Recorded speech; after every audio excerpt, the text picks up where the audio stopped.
Today I'm going to show you how to make herbal tea properly. So although it may sound like I'm overdoing it because what's so special or complicated about making an herbal tea, but actually there is one very important thing.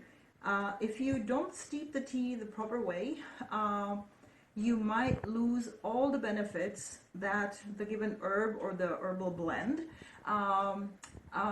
provides or offers. So there are two principles that are very important when you're preparing your herbal tea. One of it is that you do want to keep the tea under some sort of a lid while it is steeping. And the second important thing is the length of time that you're going to let your tea steep or let those herbs infuse.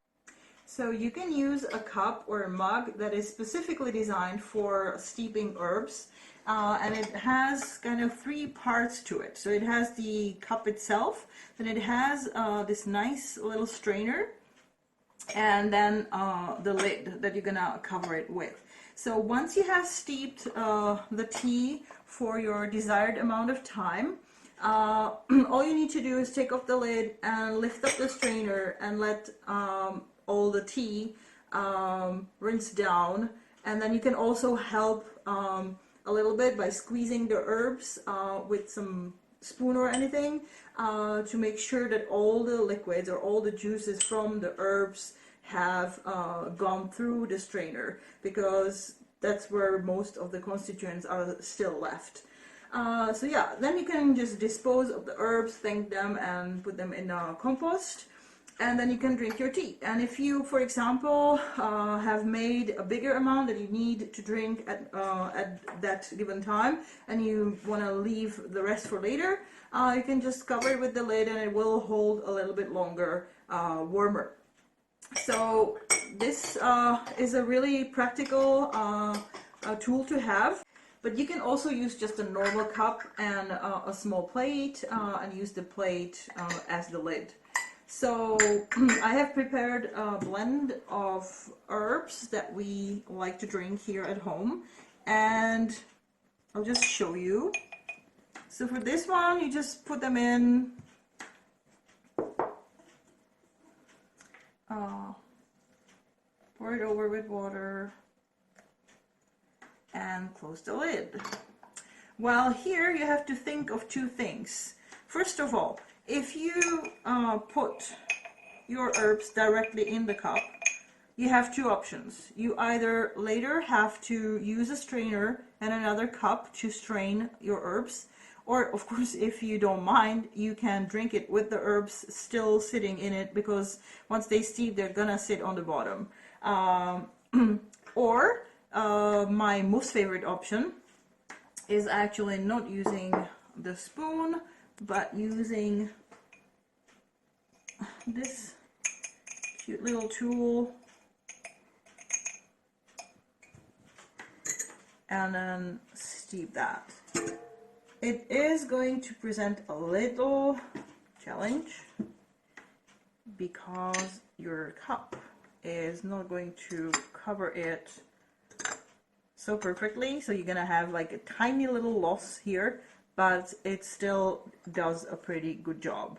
And of course the tea is much easier to drink. I mean, you can just remove this one and drink it directly. So yeah, super simple ways how to do it, and really it makes a lot of difference. A lot of people have written to me or asked me about using herbs, and they said, you know, I have actually tried herbs, I bought this blend, and I've never seen any benefits. One of the reasons why they haven't seen any or felt any health benefits could very well be because they have left their tea to steep without the lid. And the reason why we want to have it under lid is that majority of the herbs have volatile properties in them that are actually the healing properties. And once you leave it open, you're gonna lose them. They are gonna evaporate out. And that is why you are going to lose those health benefits that these properties actually bring. So kind of simple, but very crucial principle. I also talked or mentioned the length of time for steeping. It is unfortunately something that I cannot give you like a one rule to follow, because different herbs need a different length of time for steeping, so for different purposes. A good example is chamomile. You can drink chamomile tea as a nervine, so as a calming type of tea or remedy, but you can also use it as a digestive bitter in case you have an upset stomach, for example. So the longer chamomile is going to steep in your cup, the more of the bitter properties are going to infuse into the water. So that will actually indicate it to be the digestive bitter. So if you want to use it just as a nice calming tea before bedtime and so on, you want to steep it much shorter time. And that's how it goes with a lot of other herbs, not all of them. One general rule of thumb for herbal teas is that you want to steep it anywhere between 5 and 10 minutes. That is kind of the most general recipe I can give you. So I hope you enjoyed this video, and yeah, let's go and make some tea.